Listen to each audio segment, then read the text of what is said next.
Hello everyone, आप लोग का बहुत बहुत स्वागत है जी के ओशन यूट्यूब चैनल पर। I welcome you all to G K Ocean YouTube channel.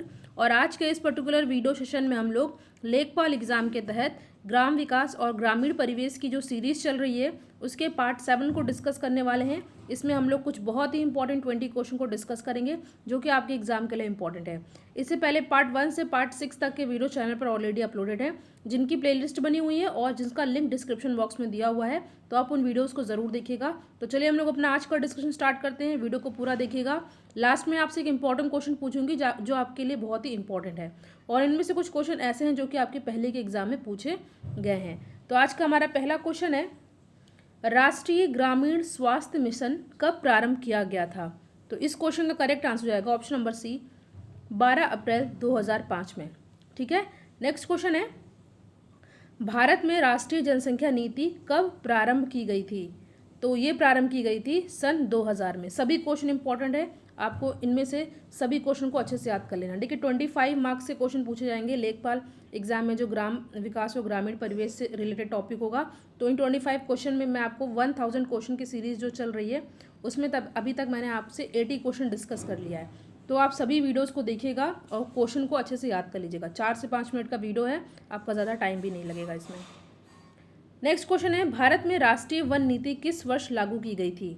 Bharat में राष्ट्रीय वन नीति लागू की गई थी 1952 में। ठीक है, 1952 में। और ये क्वेश्चन और भी सेक्शन में पूछा जाता है। ठीक है। भारत में वन संरक्षण अधिनियम किस सन में बनाया गया था? तो ये बनाया गया था 1980 में। ठीक है। वन नीति की बात की जाए तो 1952, और भारत में वन संरक्षण अधिनियम की बात की जाए तो ये है सन 1980। अगला क्वेश्चन है, भारत की वन नीति 1952 के अनुसार देश के कितने प्रतिशत क्षेत्रफल में वन होना आवश्यक है? अगर आप एग्जाम की तैयारी कर रहे हैं आपको पता होगा ये क्वेश्चन कितनी बार एग्जाम में पूछा गया है, और इस क्वेश्चन का करेक्ट आंसर होगा 33%, यानी कि 33%। भारत में वन विनाश एवं वनीकरण का अनुपात क्या है?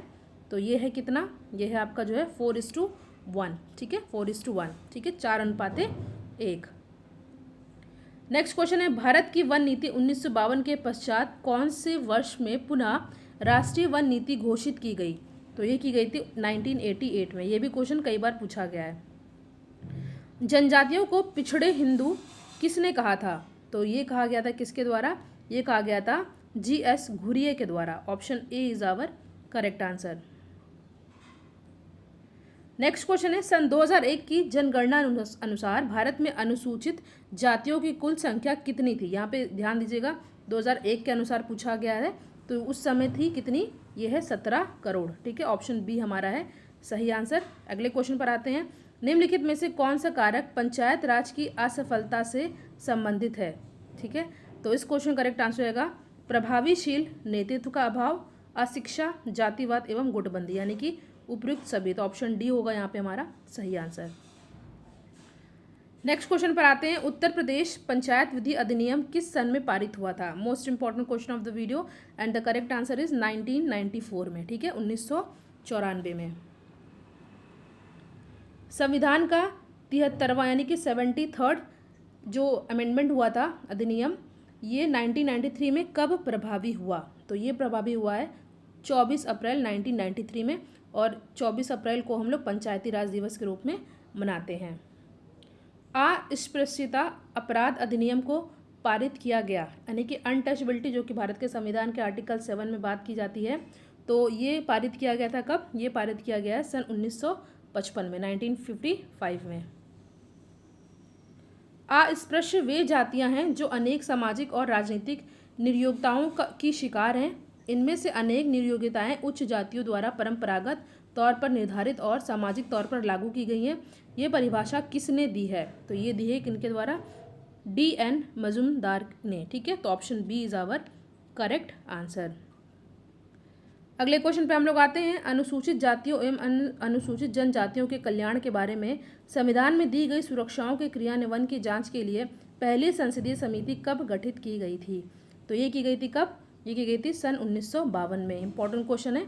नेक्स्ट क्वेश्चन पे हम लोग आते हैं। क्वेश्चन है आपके सामने, नागरिक अधिकार संरक्षण कानून किस वर्ष लागू किया गया था? तो ये 1976 में लागू किया गया था। ठीक है, ऑप्शन सी हो जाएगा हमारा यहाँ पे सही आंसर। अनुसूचित जातियों को कितना आरक्षण प्राप्त है, यहाँ पे पूछा गया और इस क्वेश्चन करेक्ट आंसर होगा ऑप्शन नंबर सी, जो कि है आपका 18%। ठीक है, 18%। देखिए 1976 में 42nd कॉन्स्टिट्यूशन अमेंडमेंट एक्ट भी आया था, ये भी आप लोग याद कर लीजिएगा, और ये 1976 में आया था। और नागरिक अधिकार संरक्षण कानून भी 1976 में लागू किया गया था। अनुसूचित जनजातियों को कितना आरक्षण प्राप्त है, यहाँ पे जाति पूछा था, यहाँ जनजाति पूछा था, तो यहाँ पे हमारा सही आंसर होगा 7.5%। ठीक है, संविधान का कौन सा अनुच्छेद अनुसूचित जनजातियों एवं अनुसूचित जातियों एवं जनजातियों हेतु लोकसभा में सुरक्षित स्थानों के प्रावधान से संबंधित है, तो यह है ऑप्शन नंबर ए 330। ठीक है, 330, option number A is our correct answer. देखिए इस क्वेश्चन का आंसर आपको कमेंट सेक्शन देना है। संविधान का कौन सा अनुच्छेद अनुसूचित जातियों एवं जनजातियों हेतु सरकारी नौकरियों में आरक्षण के प्रावधान से संबंधित है, इस क्वेश्चन का आंसर आपको कमेंट सेक्शन में दीजिएगा। नेक्स्ट जो पार्ट 8 आएगा उसमें मैं इस क्वेश्चन को डिस्कस करूंगी। और आज का हमारा लास्ट क्वेश्चन है, अनुसूचित जनजातियों हेतु अखिल भारतीय स्तर की खुली प्रतियोगिताओं में नियुक्त हेतु कितने प्रतिशत स्थान सुरक्षित रखे जाते हैं, तो यहाँ पर हमारा सही आंसर होगा 7.5%। तो यहाँ पे हमने कुछ इंपॉर्टेंट 20 क्वेश्चन को डिस्कस किया जो कि आपके एग्जाम के लिए इंपॉर्टेंट है। वीडियो को लाइक एंड शेयर जरूर करिएगा। Thank you so much for watching. Thank you.